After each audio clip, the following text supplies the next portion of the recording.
all of our service people, everyone around it. Americans need us at the Pentagon and our civilians and our contractors to do better. We can't fail. We can't make excuses. We must succeed. Let's get at it.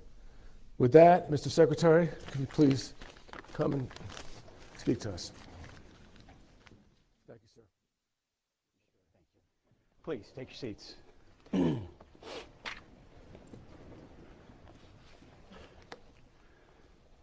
Well, members of Congress, Deputy Secretary Feinberg, this would not happen without you, without him, without what he's led.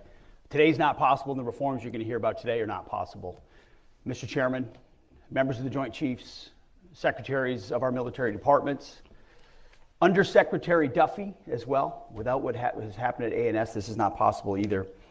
Acquisition professionals, corporate leaders, distinguished officials from the Department of War, defense industry officials, good afternoon and welcome. A lot of you came a long way for this, and we are grateful that you took the time to be here with us right now. We think this topic is that important for the future of our nation.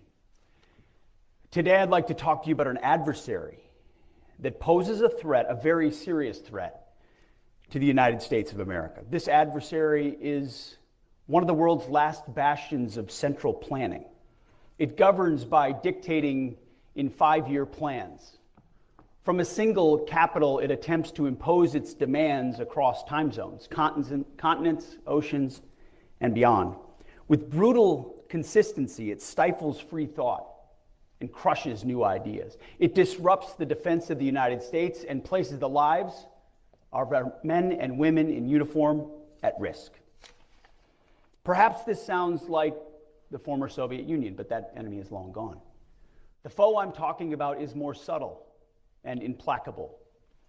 You may think I'm describing one of the last decrepit dictators of the world, but their day too is almost certainly past. And they cannot match the size and strength of this adversary, nor am I talking about the Chinese Communist Party. The adversary I'm talking about is much closer to home.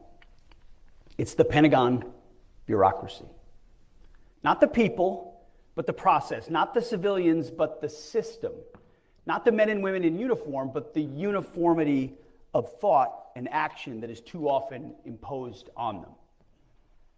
In the Pentagon, despite this era of scarce resources taxed by mounting threats, money disappears into duplicative duties and bloated bureaucracy, not because of greed, but because of gridlock. Innovation is stifled, not by ill intent, but by institutional inertia. Just as we must transform America's military capability to meet changing threats, we must transform the way department works and what it works on. We must build a department where each of the dedicated people here, especially the true entrepreneurs and innovators from our industrial base, can apply their immense talents to defend America, where they have the resources, access, information, and freedom to perform. Our challenge is to transform not just the way we deter and defend, but the way we conduct our daily business. The modernization of the Department of Defense is a matter of immense urgency. In fact, it's not an exaggeration to say that it's a matter of life and death, ultimately of every American. Now, I'm going to let you in on a little secret.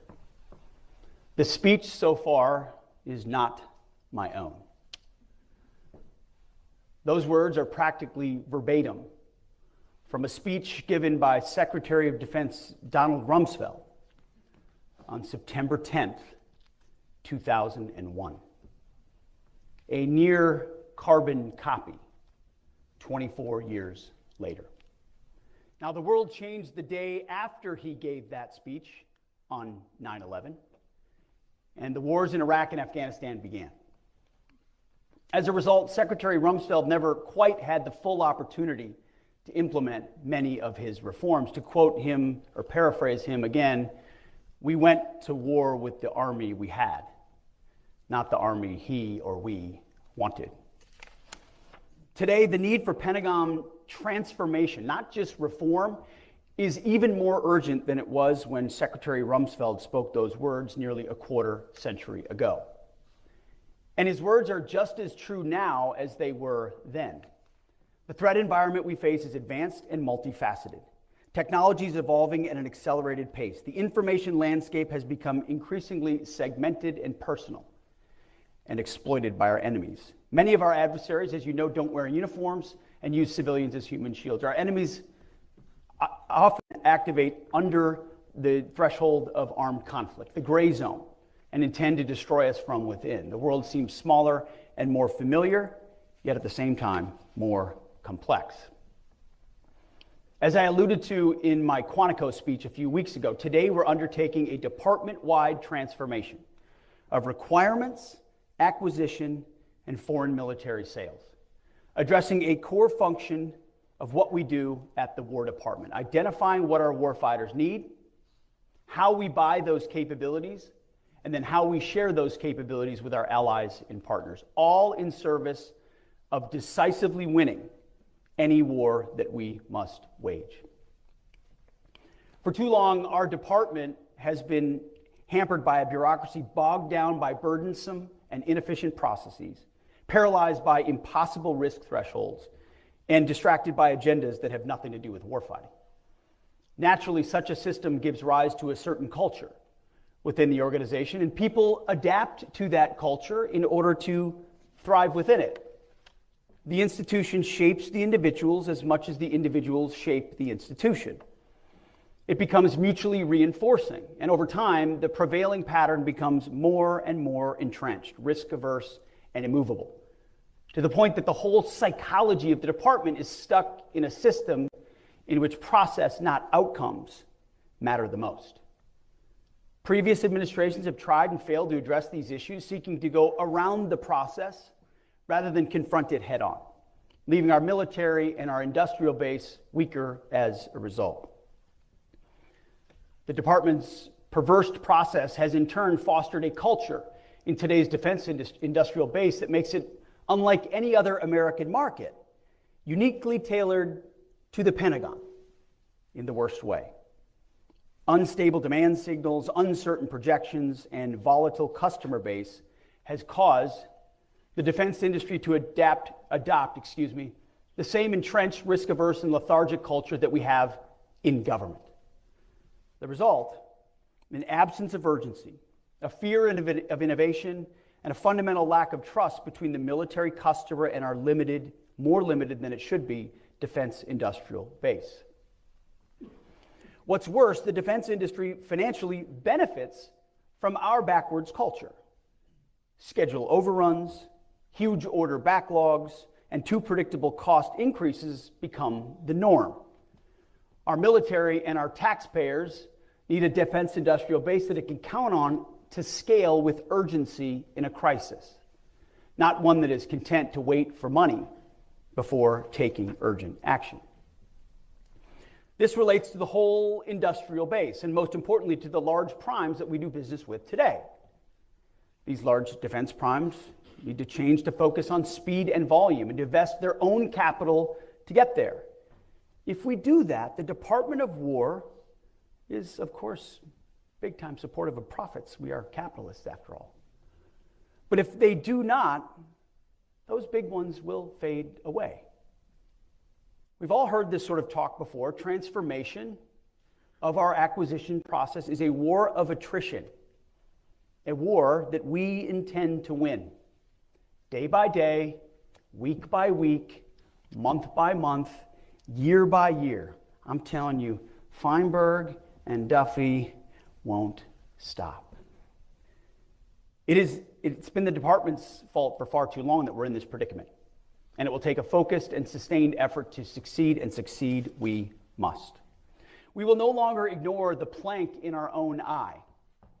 The goal of this speech is not to name and shame people or companies or departments. Many of you have done important and patriotic work for our nation and this department for years. Many for decades. But rather, I wanted the opportunity to look you, my fellow patriots, straight in the eye and tell you how important you are. You will determine whether we deliver for our warfighters. You will determine whether we win our next war. Either you, our companies, our industries, our defense industrial base deliver, or we fail. It is literally life or death. Every dollar squandered on redundancy, bureaucracy, and waste is a dollar that could be used to outfit and supply the warfighter. We must wage an all-out campaign to streamline the Pentagon's process, to unshackle our people from unproductive work, and to shift our resources from the bureaucracy to the battlefield.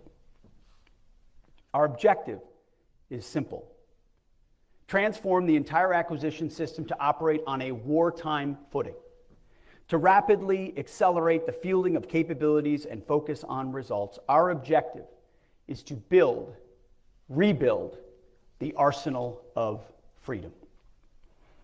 American industry and its innovative spirit are begging to be unleashed to solve our most complex and dangerous warfighting problems. We need to get out of our own way, out of your way, and enter into real partnership with you, rather than overprescribe and decelerate your natural progress. In turn, industry needs to perceive business with the Department of War from the perspective of growth and assume risk to partner with the United States. Speed and a focus on outcomes are fundamental to successful deterrence. Our warfighters require the depth of capabilities to deter any aggression and, if necessary, decisively defeat any enemy that dares to challenge America. We're talking here about transformation, not toothless reform, and we're seeking it fast. Now, some will say that any effort to reform the Pentagon bureaucracy is punishment for real or perceived slights. We think that's nonsense. I'm not here to punish, we're here to liberate. I'm not here to reform, but to transform and empower. We mean to save the bureaucracy from itself. Because the chairman and I talk about this all the time. This is a 1939 moment, or hopefully a 1981 moment. A moment of mounting urgency. Enemies gather, threats grow, you feel it, I feel it. If we are going to prevent and avoid war, which is what we all want, we must prepare now. Our adversaries are not sitting idly by, they're moving fast. They're developing and delivering new capabilities at a rate that should be sobering to every American, especially those who work in the Pentagon and in the defense industrial base. Their ambitions and intentions are bold. Their actions speak volumes, and frankly, at times we've been too damn slow to respond. But before we get too far along, when it comes to transformation, let me give some credit where credit is due. President Trump has led on this, issued 4 executive orders directing transformation of defense acquisition, spurring innovation of the defense industrial base in particular, and the entire federal procurement process and foreign military sales in general. That's because the president recognizes one simple fact: America's military is the greatest in the world by far, and we must keep it that way. Our commander-in-chief is leading the way, affording us, this is what is so key in any effort like this, affording us the top cover to do big, hard, and necessary things quickly. Members of the House and Senate Armed Services Committee, on a bipartisan basis, have advanced proposals to reform Pentagon procurement through the SPEED Act and the Forged Act. Through their close collaboration and extensive exchanges with Congress, much of what we are planning and announcing directly reflects the insight and reform ideas that have emerged from those ongoing partnerships. Many of the changes we're implementing today are the direct result of those congressional engagements, and we look forward to continuing this vital collaboration as we transform the department. So I want to thank Chairman Wicker and Chairman Rogers, especially for their leadership on these issues. Together, these executive orders, the congressional reforms, and the efforts by the services and department leadership, many of which are already underway, will enable 5 broad transformations. 1, inspire American industry to become a wartime industrial base that focuses on speed and volume through reliable demand and adaptable business practices. for current partners and new entrants alike. 2, unleash the defense, industrial, and government workforces by incentivizing progress over process. 3, bias new acquisition and requirements processes for speed, flexibility, and efficiency. And 4, championing technical excellence and higher risk thresholds to accelerate high performance production. And 5, provoke war speed or warp speed by procuring rapidly and sustaining readily, cost effectively as the default, not the exceptions. So in short, those are broad principles. We mean to increase acquisition risk in order to decrease operational risk. Let me say that again. We mean to increase acquisition risk in order to decrease operational risk. By taking greater calculated risk in how we build, buy, and maintain our systems, we will gain speed to more quickly provide capabilities to the battlefield. An 85% solution in the hands of our armed forces today is infinitely better than an unachievable 100% solution, endlessly undergoing testing or awaiting additional technological development. These are of no use to troops in harm's way. So to the men and women of this department, both military and civilian, who work on acquisition, and our industry partners, let me say this: you are not our enemies in this effort, but you are our allies. You are Obi-Wan Kenobi. You are our only hope. I hear the frustrations of the senseless bureaucracy, the constraints. I hear it every day. You know there is waste. You know there is abuse. You know there are outdated, useless, and silly regulations that squander taxpayer money. You also have ideas to help us defend the United States better, to reform our processes for the better, to make our processes more responsive to the needs of the warfighter. As we move forward, we need your help, and your help as we transform this effort. As I said at Quantico, consider yourself hereby liberated. In transforming the acquisitions process within the Pentagon, we will build on the tenets of restoring the warrior ethos, rebuilding the military, and reestablishing deterrence. We cannot achieve the last two without infusing the first throughout the acquisitions ecosystem, including the boardrooms, the labs, and the factories of our indispensable industry partners. The first step in achieving the warrior ethos, as I emphasized at Quantico, requires that we expect the same from our partners.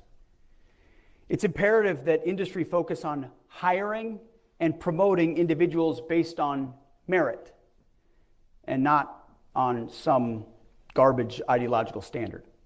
DEI has failed at every level of every organization. In our system of acquisition, we all serve the men and women in uniform and are accountable to the American taxpayer, but we all have a specific role. The Pentagon establishes expectations and outcomes and accountability. Industry provides the talent, the innovation, and the agility, and the capacity that allows us to meet our goals. As with our warriors, the performance standards that industry needs to meet must be high and unwavering. Tolerance for underperformance and failure, low. And the imperative for continuous improvement, relentless. To achieve these goals, it's paramount that human capital decisions across the entire warfighting acquisitions enterprise are predicated upon merit and optimally enable the recruitment, retention, and mobility of our nation's best talent.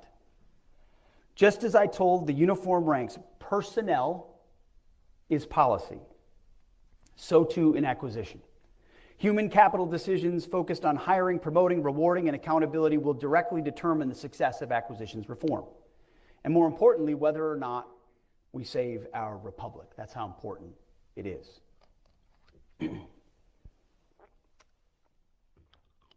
The time for half measures, it's been over for decades, as Secretary Rumsfeld's speech reminds us. We're taking bold and swift action to transform requirements development, overhaul our acquisitions process, and enhance foreign military sales. But we're not just doing this in silos.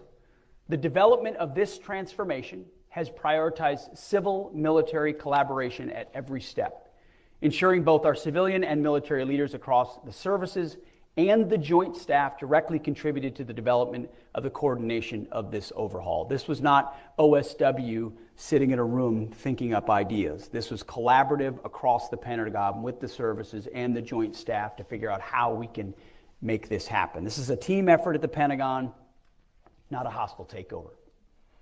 Here are the 5 overarching transformative pillars that form the foundation on the procurement process. First, we will stabilize demand signals. We will award companies bigger, longer contracts for proven systems. So those companies will be confident in investing more to grow the industrial base that supplies our weapon systems more and faster. Second, we will prioritize the purchase of industry-driven solutions, commercial solutions first, that meet our needs faster, even if that means bids do not meet every requirement. It means that we will be open to buying the 85% solution and iterate together over time to achieve the 100% solution. It also means there will be no non-compliant bids. Third, we will empower our program leaders with the control, expertise, and authority to direct program outcomes, to move money, and quickly adjust the priority of required system performance to deliver on time and under budget. Fourth, we will inject urgency and excellence into the DIB. The Department of War will only do business with industry partners that share our priority of speed and volume above all else, who are willing to surge American manufacturing at the speed of ingenuity to deliver rapidly and reliably for our warfighters. And fifth, regulatory reform. We will remove excessive and burdensome FAR and DFARS rules, reporting requirements, accounting standards, excessive testing oversight, excessively long studies and analysis. Anything that unnecessarily slows down government contracts will be eliminated. So the bottom line is this. These changes will move us from the current prime contractor-dominated system defined by limited competition, vendor lock, cost-plus contracts, stressed budgets, and frustrating protests to a future powered by a dynamic vendor space that accelerates production by combining investment at a commercial pace with the uniquely American ability to scale quickly. Taken together, we will rebuild the defense industrial base into a new arsenal of freedom. What we're doing today marks a new horizon for how we acquire and deliver warfighting capabilities. We are prioritizing speed, flexibility, competition, and calculated risk-taking. We will buy commercial solutions to the maximum extent possible, practicable, and will ensure our systems can produce at scale and relentlessly focus on delivering modern lethal weapons to our warfighters. End of story. To fix this entire process, we need to fix the heart of it all, which is requirements. For decades, our requirements process, under the name, and you know it well, Joint Capabilities Integration Development System, or JCIDS, has become an inefficient bureaucratic system in need of a complete overhaul. Which is why today, at my direction, we are transforming the department's process for joint requirements determination. Re-envisioning the requirements process is a decisive step in rebuilding the nation that once led the world in turning ideas into combat power, thoughts into lethality. I am canceling JCIDS, which moved at the speed of paperwork, not war. To put it plainly, JCIDS became a years-long bureaucratic anchor that dragged us down while our adversaries surged ahead with purpose and precision. JCIDS was focused on defining systems requirements, staffing them through countless oversight boards, and then locking them down, while threats and technologies continued to evolve. To validate requirements documents, JCIDS often took over 300 days. Yes, 300 days to close to one whole year just to approve a single document. By the time it got stamped, and it probably was stamped, the threat had changed and the warfighters' needs had shifted. The process was so complicated that there is a 400-page manual, instruction manual, just to understand it, imposing endless templates and layers for review. JCIDS had dozens of reviewers and sign-offs and hundreds of comments to approve a single document. It's its own ecosystem, most of which added little to no value. We tried to please everyone, so we chased consensus instead of clarity. It became a go along to get along process. The result? Overspecified requirements that satisfy everyone and serve no one. A process built to serve the process. Our industry partners know the biggest obstacle isn't technology, it's our processes.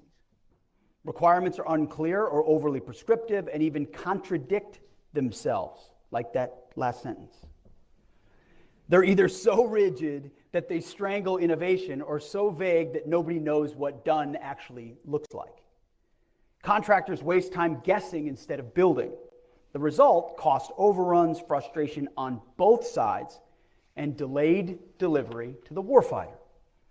What industry is asking for is simple: clear, stable problem statements, provided early enough to plan, hire, and train the workforce, and then invest in capital modernization. We rarely engage innovators early, and when we do, the process tries to retrofit their ideas into outdated formats. Existing industry partners who understand the cumbersome process don't even bother to innovate. They know there is no upside to innovation. Rigid standards and archaic templates choke the agility that we need. That's why innovation groups exist, to bypass JSIDs entirely and deliver faster. The lesson is obvious. If we want innovation, and we desperately do, we must build a requirement system that welcomes it instead of smothers it. You can catch a glimpse of where we're moving when it comes to our commitment to acquiring critical munitions and the Golden Dome. Secretary Gates, for example, circumvented the Pentagon process to quickly develop and field the MRAP. Now, we're already moving at wartime speed on both of those, Golden Dome and munitions, working outside the slow bureaucratic process. But we shouldn't have to go outside the process to make it work. Urgent needs are met by circumventing it. We can't rely on that. Instead, the entire process must move at the speed of critical munitions, Golden Dome, and the MRAP. In short, we can't continue making big promises we can't keep. The people who define what we need aren't linked to the people who control the money or build the systems. So requirements move forward on paper, but the funding and execution don't follow. By the way, if folks are watching this on Fox, their eyes are rolling over. But everyone in this room understands exactly what I'm talking about. The result: plans without resources, programs without liftoff, and warfighters waving for capabilities that arrive late or never arrive at all. No feedback loop, no shared priorities, and no accountability. Until we connect need, money, and delivery under one roof, we keep producing wish lists instead of weapons. President Trump recognized the reality and challenged our department to adopt a wartime mindset, to confront the bloated and inefficient bureaucracy. And that is why today, at my direction, we are undertaking a series of actions that immediately and fundamentally change how we develop requirements, to get capabilities into the hands of our warfighters at speed. We're ending a system built for paperwork, not mission. JSIDS is dead, and it was slow and bloated and disconnected from reality, and we will do better. I'm directing the Joint Requirements Oversight Council, the JROC, to stop validating service requirements and to kill the paperwork culture that buries ideas before they ever reach the field. In its place, we're building a new model focused on speed, alignment, and action. We're also reorienting the JROC to start identifying and ranking the Joint Forces' toughest problems, what we call joint operational problems. The problems will drive the priorities for the entire department.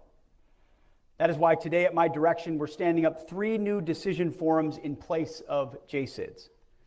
The first is the Requirements and Resourcing Alignment Board, or RRAB, a new decision forum co-led by the Deputy Secretary of War and the Vice Chairman of the Joint Chiefs of Staff, to tie money directly to those top warfighting priorities. We will ensure the Joint Forces' top problems are funded. We're also creating the Mission Engineering and Integration Activity, or MEIA, to bring the best minds, government, industry, and labs together early to experiment, integrate, iterate, and prototype solutions instead of watching good ideas die at the hands of a worthless process. And to make sure good ideas don't die in the infamous valley of death, we're establishing the Joint Acceleration Reserve, or JAR, a funding pool set aside to move promising solutions straight into the fight. Finally, each military service will review and reform its own requirements process, cutting red tape, engaging industry earlier, and aligning internal priorities to the new joint system. So what do we believe this new process will achieve? Speed replaces process, money follows need, joint problems drive action, experimentation accelerates delivery, and the services move faster and smarter. Take contested logistics, for example. When we fight, our ability to move weapons, supplies, and reinforcements to the front lines and back, it's critical. We can stay in the fight only as long as our logistics sustain us. Our adversaries know this, and they will attack our supply routes, ports, airfields, depots, and information systems in order to disrupt us. We must be able to fight in this contested environment, and these reforms will ensure that we can. We'll start by elevating contested logistics as a key prioritized operational problem. We're going to work side by side with our industry partners to come up with innovative solutions through experimentation and rapid prototyping and ensure that it's properly funded. Logistics will be prioritized, integrated, and delivered quickly and as long as our warfighters need it. See, we're moving from process to purpose and from paper to power projection. And this is not a minor requirements reform, it is a transformation. A change that allows us to outpace our adversaries and restore deterrence. Field capabilities quickly and welcome new entrants. A chance to achieve President Trump's vision of peace through strength. Every leader, every program, and every dollar will face one simple test. Are we delivering real capability to the warfighter faster than we were before? If the answer is no, we will adapt. We will not stop, and we will not back down. That was requirements. On to acquisitions. Hand in hand with requirements is acquisitions transformation, which is why today, at my direction, the Department of War will immediately begin implementing a comprehensive overhaul of our acquisition system. President Trump did not send us here to nibble at the edges. He sent us here to fix it. And that's exactly what we plan to do. As mentioned earlier, President Trump's executive orders direct the department to modernize acquisition for speed, flexibility, and efficiency, to revitalize the defense industrial base and leverage America's commercial innovation, to incentivize our acquisitions workforce, encourage risk-taking, and cut red tape, promoting efficiency and enhancing competition. That is why today, at my direction, the defense acquisition system, as you know it, is dead. It's now the Warfighting acquisitions system. And this isn't just a name change, it's a fundamental shift in how we view and practice acquisition. General Omar Bradley once noted that amateurs talk about tactics, but professionals study logistics, and of course he's right. Wars are won and lost not only by warriors on the battlefield, but by acquisition and industry professionals who shape the fight years before it ever takes place. That's all of us and all of you. Acquisition is a warfighting function, and it must enable and encourage continuous adaptation and improvement of our warfighting capability. We need acquisition and industry to be as strong and fast as our warfighters. The warfighting acquisition system will dramatically shorten timelines, improve and expand the defense industrial base, boost competition, and empower acquisition officials to take risks and make trade-offs. We're leaving the old, failed process behind, and will instead embrace a new, agile, and results-oriented approach. What used to take, sometimes when you add it up with requirements, 3 to 8 years, we believe can happen within a year. That old approach had 3 systemic challenges. First, fragmented accountability where no single leader could make trade-offs between speed, performance, and cost. No one's in charge. Second, broken incentives that reward compliance with rules and regulations, ignoring schedule delays and cost overruns, resulting in our warfighters operating with old, unreliable legacy systems. And third, a chaotic requirements, budgeting, and contracting environment that disincentivized industry investment, leading to constrained capacity that cannot surge or adapt quickly without government intervention and, of course, more and more funding. The core principle of the acquisitions transformation we are unveiling today is simple. Place accountable decision makers as close as possible to the program execution, eliminate the layers of bureaucracy that hinder them, and then empower them with the authorities and flexibility to drive timely delivery. Eliminating the layers of bureaucracy mean every program, every process, every board, and every review must justify its existence by demonstrating value in a timely manner of capabilities to the warfighter. Those that are of low or no value will be eliminated so we can continue to accelerate our speed of delivery to the warriors. Here's what you can expect. Today at my direction, we are transforming and reorganizing the existing program executive offices, or PEOs, into portfolio acquisition executives, or PAEs. The acquisition chain of authority will run directly from the program manager to the PAE. Each PAE will be the single accountable official for portfolio outcomes and have the authority to act without running through months or even years of approval chains. And they'll be held accountable to deliver results. Now, these PAEs will be empowered with the authorities to make decisions on cost, schedule, and performance trade-offs that prioritize time to field and mission outcomes. That means less time identifying what our warfighters need, releasing solicitations to industry, and finalizing contracts to get production running at scale. Our warfighters, as you know, can't wait decades for the tools they need to deter and fight our wars and to win them. The current pace of technological innovation is unprecedented. The services deal with it every day. By the time we field new capabilities, they need to be upgraded and then upgraded repeatedly to maintain the edge over our adversaries. And it's not just software that needs regular updating, but the critical components as well. By the time to make those updates in production, let alone putting them in contract, is delaying schedules by years. Everyone in here knows it. Years. And we're done with that status quo.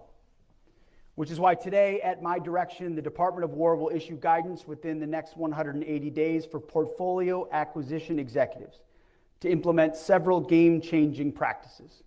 We will establish adaptable test approaches that enable rapid certification, evaluate multi-track acquisition strategies to allow third-party surge manufacturing capacity, maintain a standard to carry at least 2 qualified sources through initial production.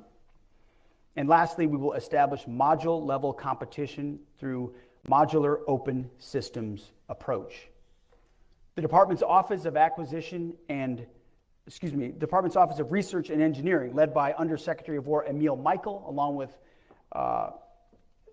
Mike Duffy, will issue these revised guidelines, A&S and R&E. No more standing by and talking about the benefits of modular capabilities. We're making this a reality. Portfolio acquisition executives will now have the authority to enact the modular open system approach, a technique that commercial industry has been practicing and using for years. Imagine being able to swap parts or software of a critical munition without needing to, completely redesign the missile. It's common sense, but we're not doing it. Updating our lethal capabilities in real time should be the norm, not waiting years to redesign, produce, and field a platform just to have it just in time for it to undergo another round of updates. Around-the-clock software updates should be a given, just like on your smartphone, to improve performance and critically protect our infrastructure against rapidly evolving cyber threats. It's all about empowering innovation and not stifling it. It's about the defense industry leveraging practices the commercial sector has already perfected, things like computer-aided design, digital processes, building virtual models, and 3D printing. We will break down monolithic systems and build a future where our technology adapts to the threat in real near time. Contracting officers will be embedded within program teams and accountable to program leaders, shoulder to shoulder with our engineers, operators, and warfighters, the ultimate end users, who can provide critical real-world user feedback to the engineers. Contracting officers' performance will be judged not on mindless compliance with thousands of pages of regulations, but on mission outcomes. The portfolio chain of command are the ones in charge. They're responsible for mission success. If the mission is not successful, there will be real consequences. We will ensure accountability by extending PAE tenure to be longer than the current PEO service times. We will leverage taxpayer dollars in a more accountable, flexible, and deliberate manner to maximize their value across capability portfolios. We will shift funding within portfolios' authorized boundaries, swiftly and decisively to maximize mission outcomes. If one program is faltering, funding will be shifted within the portfolio to accelerate or scale a higher priority. If a new or more promising technology emerges, we will seize the opportunity and not be held back by artificial constraints and funding boundaries that take months or even years to overcome. And we will partner with Congress at every step of the way for seeking maximum flexibility empowered by transparency. Instead of each program acquiring its own infrastructure, portfolios will invest in common platforms, interfaces, and test ranges. No more endless delays or bureaucratic gridlock. No more customized acquisition pathways. The battlefield doesn't work that way, and neither should our capability development. Programs will be schedule-driven with fixed delivery cycles that embrace learning through iterative development. Our combatant commanders will get operational capabilities years earlier on mature technologies before the threat window actually closes. We will require rapid fielding dates with clear goals for unit cost ceilings and reasonable mission effectiveness standards. All other attributes must remain tradable. We will be agile and respond to rapidly changing threats and battlefield conditions, empowering the PAE to seek deviations, waivers, and delegation authorities to deliver a highly responsive acquisition capability. We will eliminate unnecessary technical standards and compliance requirements that add little or no value to fielding lethal capabilities. We will create lean technical advisory processes to inform accelerated decision-making. We want technical rigor without sacrificing speed. Technical rigor will only come from people most engaged in the program, and they should have a large voice in the process. No more lengthy, inefficient reviews by people who are out of the loop and add nothing but time to the process. We will focus on the operational problems that material solutions are intended to address. We will prefer alternate proposals or solutions that deviate from stated requirements but more effectively achieve operational objectives. Evaluation criteria will focus on mission effectiveness, not specification compliance. We're not just buying something. We are solving life and death problems for our warfighters. We're not building for peacetime. We are pivoting the Pentagon and our industrial base to a wartime footing. Building for victory should our adversaries FAFO. That's why today, at my direction, the Department of War is delivering a plan to streamline test and evaluation requirements. Testing early and often is essential at certain stages of development, but testing for the sake of testing inhibits progress and delays delivery. We will shine a light on performance standards as well, which is why today at my direction we are mandating portfolio scorecards with primary performance measures focusing on what truly matters: the time it takes to put weapons in the hands of our men and women who use it if and when necessary. We'll also continue to focus on operational availability and mission capability rates of our current weapon systems. Far too many of our systems are not available to fight right now, as they languish in depots and shipyards for repairs and maintenance, or wait years for parts and the prime contractor to repair the system. We will maximize the number of weapon systems that are available for conflict. The faster we can deliver modern weapon systems, the faster we can retire decades-old legacy systems. We will tailor other measures to each portfolio's specific needs. No hiding, no excuses. Results will be clear and drive improvement, and everyone is responsible for raising opportunities for improvement. Speed and volume will rule. We will foster competition, embrace modularity, and pursue multi-source procurements at every opportunity, moving fast to contract, test, scale, and deploy when a solution is clear. We will strive to maintain at least 2 qualified sources for critical program components. We will minimize getting ourselves into single-source situations where contractors have monopoly power over a key warfighting capability. We will enable third-party integration without prime contractor bottlenecks. Success will be measured by the ability of qualified vendors to independently develop, test, and integrate replacement modules at the component level throughout the system life cycle. There's no more complacency and no more monopolies. To make competition easier, we will increase incentives for component level competition. This is about more than optics. It's about delivering better components at lower cost. Multi-track acquisition is the future. Now, I'm not talking about 2 sources that were bought out by the same prime to give the illusion of choice. I'm talking about meaningful choice, where quality and speed matter and where prices go down. Moreover, today, at my direction, commercial products and offerings will be the default policy. We will enhance the presumption of commerciality.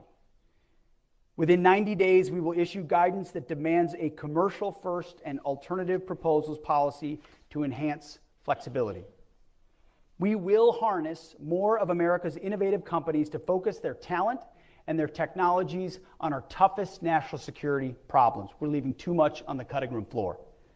We want them to deliver novel solutions to our warfighters so that we have an overwhelming advantage in future wars. Our goal, as you know, is to never enter a fair fight. The bottom line is we're buying solutions, not specifications. We will evaluate results, not paperwork. If a better solution exists outside the traditional channels, we will find it and we will acquire it. And that is why, as part of this transformation today, at my direction, we are establishing the Wartime Production Unit, or WPU, at the Department of War. This new unit has been redesigned from the existing Joint Production Acceleration Cell and will focus on transforming how we accelerate the delivery of critical capabilities to our warfighters. We will accomplish this by leveraging a dedicated deal team, empowered to forging groundbreaking business deals that revolutionize production capacity and completely overhaul contract execution. The deal team will reinforce our contracting workforce, enabling them to work with newly empowered PAEs to negotiate with vendors based on a broader perspective of the vendor's total book of business within the department, rather than through the lens of a single program, creating leverage and incentives not previously applied. This deal team will craft financial incentives that drive contractor performance, demanding on-time delivery of the weapons our warfighters desperately need. It's about faster negotiations, better results, and a commitment to complete transparency and cooperation between the government and our industry partners. The Wartime Production Unit will manage and execute direct support for our top acquisition production priorities. To ensure that we have the best minds in the business, we will bring in a wide variety of the nation's most talented experts to advise on industrial production optimization. We have already been doing this, we are doing it, and it's been led by the Deputy Secretary of War, and the results thus far have been fantastic. We plan to scale it and scale it quickly. Many talented operators are already on board at the Pentagon. Former industry executives who are serving our country to drive success. We call them Business Operators for National Defense, or BOND. I encourage those listening who are interested to reach out if you have the skills to contribute to the defense industrial renewal we are embarking on. This may seem like an obvious change, but it's new for our department to empower world-class operators to help drive necessary change from the Pentagon to industry. This initiative is not a pilot program. It's a fundamental shift in how we arm our warfighters. We are committed to dominating the modern battlefield. And that domination starts with a wartime industrial base focused on execution and operational success. As you know, everyone in this room knows, building the arsenal of freedom will not happen overnight. And it will require considerable investment and resolve to expand the department's buying power. As you're all familiar, the cycle of annual budgets limits the department from providing long-term demand signals to industry. However, there's a world of opportunity with alternative investment strategies to expand our industrial base. And that is why today, at my direction, the Department of War will publish new guidance to ensure that there are clear incentives for contractors to deliver on time, increase production capacity, and have the demand signal needed to attract private investment. We will encourage and accelerate creative strategies in investment, contracting, and procurement to scale production, expanding the DIB with new entrants and incentivizing companies to spend more of their own capital to revitalize our DIB and supply our warriors. We will drive strategies that create stable, clear, and consistent demand signals for industry to invest and scale production of lethal capabilities. This includes partnering with Congress to secure legislative authorities and appropriations flexibility needed to make the department a more predictable partner for industry, enhanced multi-year procurement authorities, guaranteed purchase orders, and stable funding mechanisms that will be the foundation for unleashing unprecedented private sector investment in defense production capacity. This will build on the great work already done to improve the PPB&E process and how CAPE and Comptroller interact with Congress. We commit to doing our part, but industry also needs to be willing to invest their own dollars to meet the long-term demand signals provided to them. Industry must use capital expenditures to upgrade facilities, upskill their workforce, and expand capacity. If they don't, we are prepared to fully employ and leverage the many authorities provided to the President, which ensure that the department can secure from industry anything and everything that is required to fight and win our nation's wars. Our national security comes first. You, our friends among industry, must realize that we appreciate your need to make a good margin and a profit as capitalists. But you must invest in yourselves rather than saddling taxpayers with every cost. For those who come along with us, this will be a great growth opportunity and you will benefit. To industry not willing to assume risk in order to work with the military, we may have to wish you well in your future endeavors, which would probably be outside the Pentagon. We're going to make defense contracting competitive again, and those who are too comfortable with the status quo to compete are not going to be welcome. To the majority of American industry who enjoy steady demand signals, to the major manufacturers who have built our country and our incredible, exquisite systems, to those of you who are not in this room today because you don't currently do business with the Pentagon, the Department of War wants any and all of you to be a part of our industrial base. We want all comers who are prepared to go at wartime speed. We're committed to being better customers, and this acquisition transformation demonstrates our commitment. The Deputy Secretary of War has already reached out to many of you to gauge your interest. I've talked to a lot of folks. We've never had a deputy like this man who has the business background and experience that he has, and we're leveraging the hell out of it. On behalf of the department and our country, I encourage you to answer his call when it comes. None of this transformative effort would be possible without a massive culture change amongst our acquisitions workforce. The Defense Acquisition University is obsolete. It must become an incubator of acquisition excellence and urgency. That is why today, at my direction, we're immediately transforming it into a competency-based educational institution named the Warfighting Acquisition University. It will be the launching pad of our acquisition workforce, imbued with a transformative and warrior mindset The same warrior ethos I invoked in Quantico must extend across the acquisitions ecosystem to contracting officers, program managers, systems engineers, and requirements developers. The patriotic men and women in this audience who architect, develop, and procure the world's most lethal and capable technology must be unleashed to deliver the arsenal of freedom faster than we ever have before. The Warfighting Acquisition University will prioritize cohort-based programs, combining experimental and project-based learning on real portfolio challenges, industry government exchanges, and case method instruction that develops critical thinking and rapid decision making. No more sitting in classrooms, learning about failed processes of the past. Our acquisition system is only as good as our workforce. Trust me, I understand the challenges of the workforce.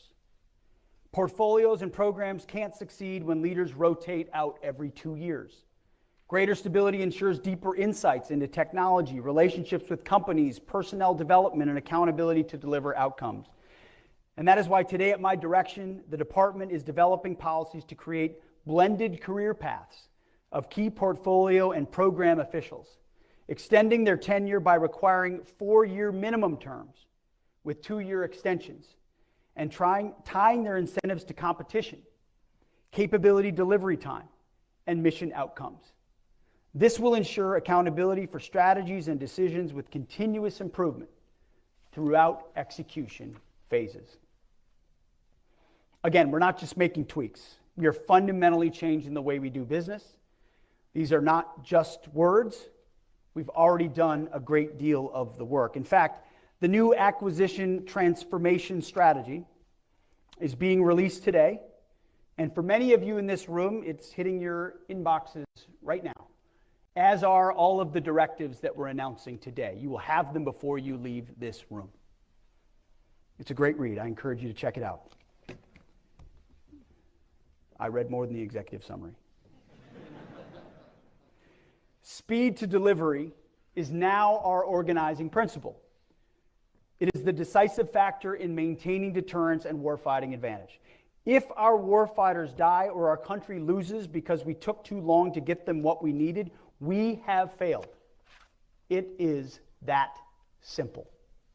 That is the business we are in. And when you talk to a lot of people that have been in this building a long time, the sense of that urgency has slipped too much. And when you look at what we face, we have to recapture it. Finally, foreign military sales. Transforming requirements and acquisition alone, not enough. We must also improve the way our department and the industrial base supports weapons sales to our allies and our partners. This is a top priority for my team in partnership with Secretary Rubio and Secretary Lutnick. Thanks to the efforts of President Trump, we have reached an all-time high in our foreign military sales. President Trump is securing deal after deal to bring cold, hard cash to American manufacturers, but our processes are too slow, and our industrial base is too inefficient to keep up and deliver on time to our allies and partners. Believe me, I hear about this on every foreign trip and every conversation I have with every president, prime minister, and minister of defense is what is wrong with your foreign military sales. We ordered it in 2014. It's 2025, and it's scheduled to deliver in 2032. And I sit there going, I don't know what the hell. But we didn't break it, but we're going to fix it. Not only are foreign military sales and defense commercial sales important to our American industrial base, but they're also critical to our strategic vision on the global landscape. Burden sharing has been a key pillar of President Trump's and the Department of War's agenda. And to accomplish this, our allies and partners must be armed with the best and most interoperable weapons systems in the world. Foreign military sales allow our warfighters to stand shoulder to shoulder with our allies to face dangerous global challenges. We're solving it.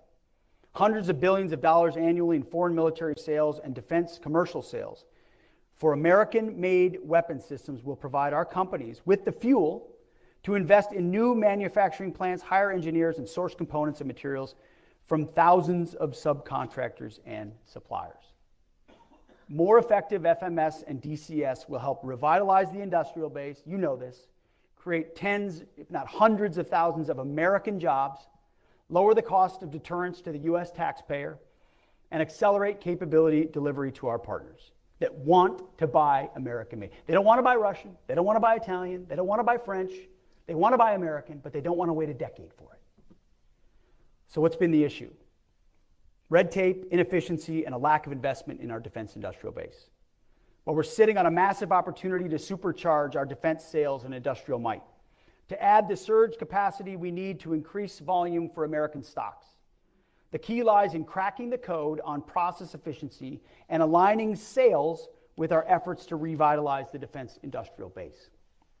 We need to eliminate the backlogs and strengthen the critical supply chains that contribute to delivery delays.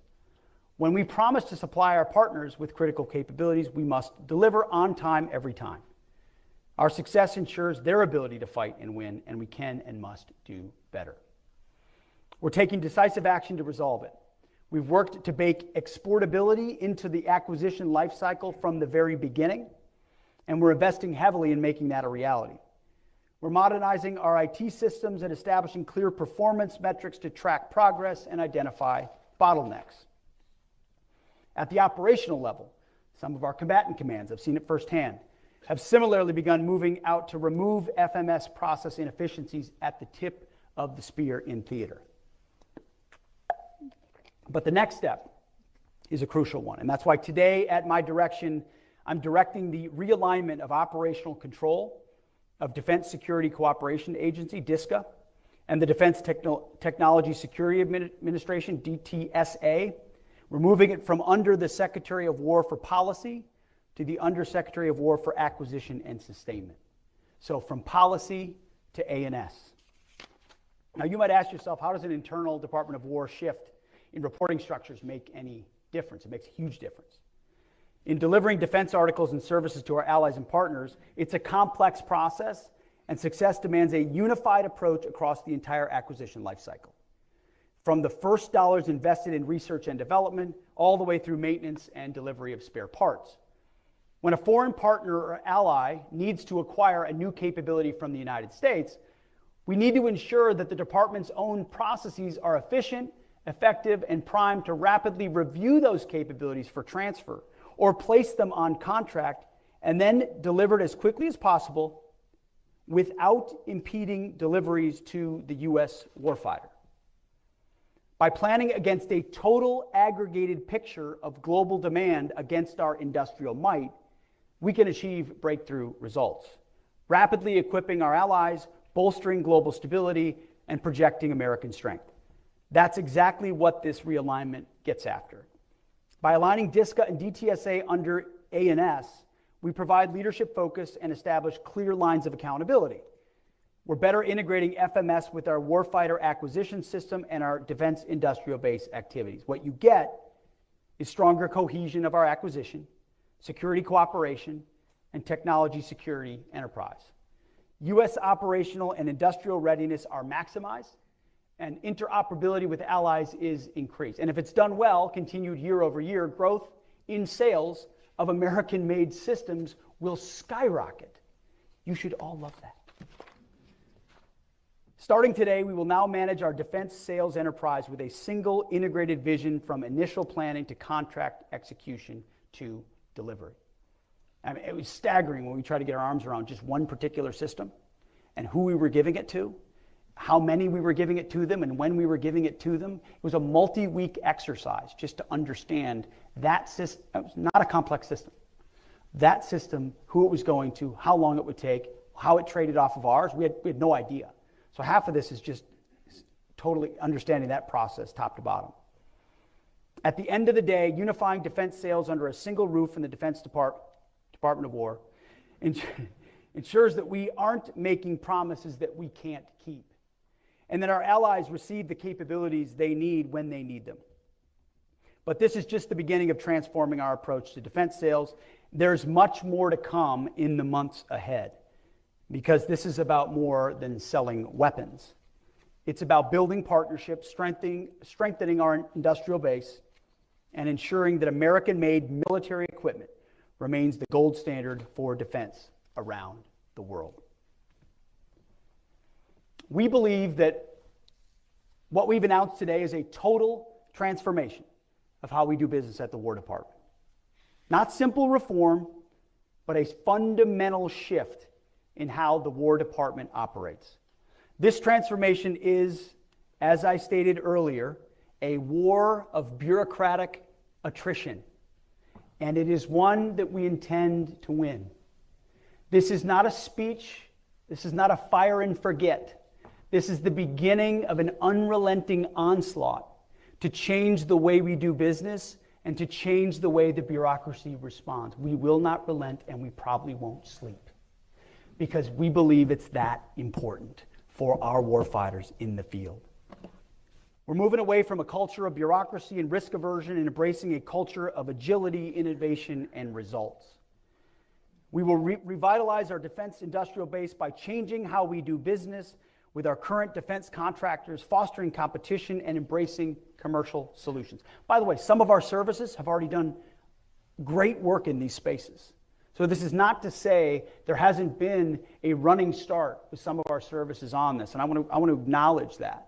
This is building on top of that, frankly, taking some of those lessons learned and accelerating them into what we're doing department-wide. We will reform our requirements process to ensure that our warfighters get the capabilities they need when they need them, and they're not bogged down by bureaucratic delays. We'll modernize our acquisitions process to shorten timelines, send consistent demand signals, and empower our acquisitions officials to make swift, informed decisions. Not handcuffed by the process, accountability to make decisions. Slashing the barriers to entry for companies in the defense industrial base to encourage rapid innovation, competition, and expansion. And we're slashing the barriers to innovation for companies already in the DIB to empower them to grow within the Pentagon. We're making it easier to do business, not just for defense contractors, but for commercial companies. We're leveraging the untapped American manufacturing base to new heights. Small, mid, and large businesses alike, all welcome. And we're instilling a culture of accountability tied to results, not process.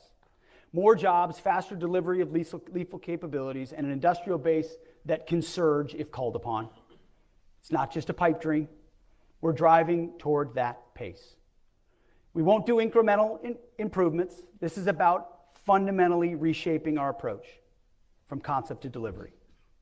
We're injecting speed and agility into every facet, ensuring that we can outpace our adversaries and maintain our technological edge in places like AI, cyber, and space.